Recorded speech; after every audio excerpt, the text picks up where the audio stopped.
रूस और भारत की दोस्ती हमेशा से खास रही है। ऐसे कई मौके रहे हैं जब रूस ने भारत का खुलकर साथ दिया है और भारत ने भी रूस के साथ अपनी दोस्ती को निभाया है, चाहे बात रूस के हथियारों की हो। आपने देखा होगा कि कैसे S-400 ने पाकिस्तान के हर हमले को नाकाम कर दिया था, या फिर कच्चे तेल की बात हो जो भारत रूस से सस्ते दामों पर खरीदता है।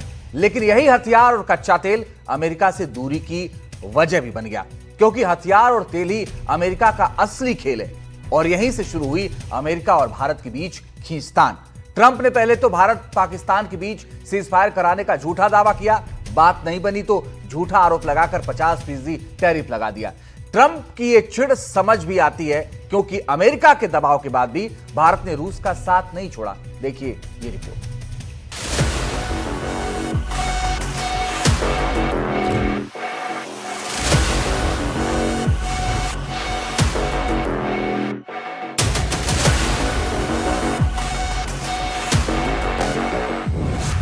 क्या तीकड़ी के आगे ट्रंप सरेंडर कर देंगे?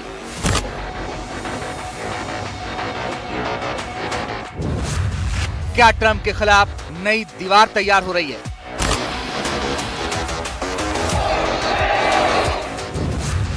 क्या भारत के आगे अमेरिका का खेल फेल हो गया? इन सवालों का जवाब आपको मिलेगा, लेकिन उससे पहले इन दो तस्वीरों को देखिए। मोदी पुतिन की मुलाकात, मोदी जिनपिंग की मुलाकात। ये तस्वीरें बताने के लिए काफी हैं कि दुनिया की दो बड़ी शक्तियां भारत से हाथ मिला रही हैं, दोस्ती को और मजबूत कर रही हैं। दुनिया एक मजबूत पार्टनरशिप की गवाह बन रही है। तीनों देश मिलकर वैश्विक धुरी बदलने की तैयारी कर रहे हैं। वैश्विक सत्ता संतुलन की कई इबारत लिखी जा रही है। वैसे तो रूस की दोस्ती भारत के लिए हमेशा से खास रही है। रूस भारत का सबसे पुराना दोस्त है। हर मौके पर रूस भारत के साथ खड़ा रहा है, चाहे वो व्यापार की बात हो या फिर हथियार की बात। रूस ने हमेशा भारत का साथ दिया है और रूस के हथियारों ने भारत के दुश्मनों के छक्के छुड़ाए हैं।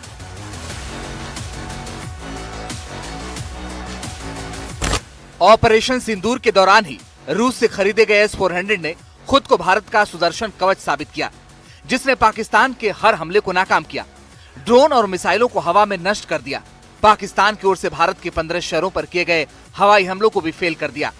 S-400 की मदद से न केवल भारत का एयर डिफेंस सिस्टम मजबूत हुआ, बल्कि ये दुश्मन के किसी भी जवाबी हमले को रोकने के लिए तैयार था, जिससे भारतीय लड़ाकू विमानों को सुरक्षित तरीके से ऑपरेशन पूरा करने में भी मदद मिली। Our air defense systems have done a wonderful job. The S-400 system, which we had recently bought, has been a game changer. The range of that system has really kept their aircraft away from their weapons like those long-range glide bombs that they have. They've not been able to use any one of those because they've not been able to penetrate this system.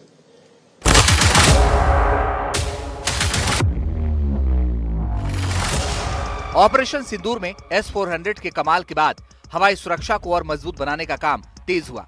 Israel के iron डोम की तरह ही स्वदेशी सुदर्शन चक्र पर जोर दिया गया। इसी का नतीजा है कि 15 अगस्त को लाल किले के प्राचीर से प्रधानमंत्री मोदी ने सुदर्शन चक्र का ऐलान कर दिया था, जिसके बाद कुछ दिन पहले ही IADWS का सफल परीक्षण किया गया, जो एक इंटीग्रेटेड एयर डिफेंस सिस्टम है, जिसमें पूरी तरह से स्वदेशी तकनीकों का इस्तेमाल किया गया है, जिनमें QRSAM यानी quick reaction surface to air missile है, जो हवाई हमलों को रोकने में सक्षम है। इसके अलावा VSHORADS यानी advance very short range air defence system है, जो नजदीकी खतरों को नष्ट करने में सक्षम है, और DEW यानी हाई पावर लेजर आधारित डायरेक्टेड एनर्जी वेपन है, जो दुश्मन के हवाई हमलों को बेअसर करने में सक्षम है। यही स्वदेशी तकनीकें भारत के लिए एक मजबूत सुरक्षा कवच बनाती हैं, जो देश के महत्वपूर्ण ठिकानों को हवाई खतरों से बचाने में मदद करेंगे। I think we could discuss in this seminar is about Sudarshan Chakra, India's own Iron Dome or Golden Dome. The Honorable Prime Minister had made a mention of this on 15th of August when he spoke about Sudarshan Chakra.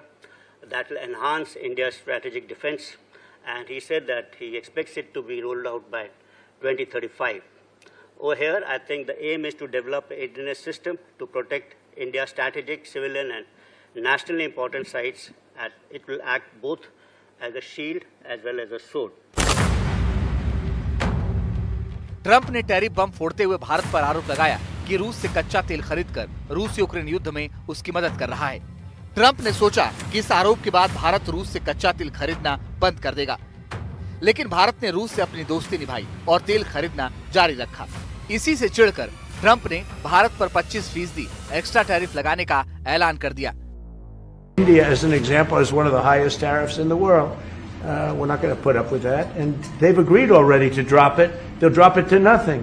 They've already agreed. They would have never done that for anybody else but me. So we're going to put down some numbers and we're going to say our country is open for business and they're going to come in. एक तरफ Trump ने भारत से दूरी बनाई तो दूसरी तरफ रूस ने ट्रंप को आईना दिखा दिया। पहली तस्वीर जिसमें ट्रंप और पुतिन के बीच अलास्का में मीटिंग हुई। मुद्दा था रूस यूक्रेन युद्ध में सीज फायर का। ट्रंप इस जंग को रोककर खुद को बड़ा साबित करना चाहते थे। यही वजह थी कि अलास्का में पुतिन का रेड कारपेट बिछाकर स्वागत किया गया, लेकिन बातचीत फेल रही। और इसकी गवाह है ये दूसरी तस्वीर, जिसमें दोनों की मुलाकात के बाद भी रूस के सी ड्रोन ने यूक्रेन के सबसे बड़े वॉरशिप को डुबो दिया। तस्वीरों से साफ है कि सी ड्रोन के आगे कैमरा लगा था। ड्रोन कैमरा यूक्रेनी जहाज सिमरपोल से टकराया। देखते देखते जहाज आग का गोला बन गया और नदी में समा गया। साफ हो गया कि ट्रंप मिन्नतें करते रहे, लेकिन पुतिन ने उनकी एक नहीं मानी। ट्रंप सीज फायर चाहते थे, लेकिन पुतिन ने पूरी ताकत से फायर किया। कुछ ऐसा ही झटका ट्रंप को भारत से भी लगा, क्योंकि ट्रंप बार बार भारत पाकिस्तान युद्ध को लेकर झूठ बोल रहे थे, सीज फायर कराने का दावा कर रहे थे, लेकिन पीएम ने ट्रंप को खरी खरी सुना दी। एक रिपोर्ट के मुताबिक 17 जून को पीएम मोदी और ट्रंप के बीच करीब 35 मिनट तक टेलीफोन पर बात हुई। ट्रंप ने पहले तो कहा कि भारत को उन्हें नोबेल शांति पुरस्कार के लिए नॉमिनेट करना चाहिए, लेकिन पीएम मोदी ने टेलीफोन पर ही ऐसा करने से साफ शब्दों में मना कर दिया। टेलीफोन पर ही साफ कहा कि इस सीज फायर में उनकी और अमेरिका की कोई भूमिका नहीं है। सीज फायर भारत और पाकिस्तान के बीच सीधे तौर पर किया गया था। इसके बाद से ही दोनों नेताओं के बीच के रिश्ते बिगड़ने शुरू हो गए और आखिर में ट्रंप ने चिढ़कर 50% टैरिफ लागू कर दिया। हालांकि रूस अभी भी भारत के साथ मजबूती से खड़ा है और ट्रंप टैरिफ का खुलकर विरोध कर रहा है। और अब कल एक बार फिर तियानजिन में दो दोस्त मुलाकात करने वाले हैं। ट्रंप टैरिफ के बाद पीएम मोदी और पुतिन के बीच लंबी बातचीत होने वाली है, जो अमेरिकी राष्ट्रपति ट्रंप की टेंशन बढ़ा सकती है।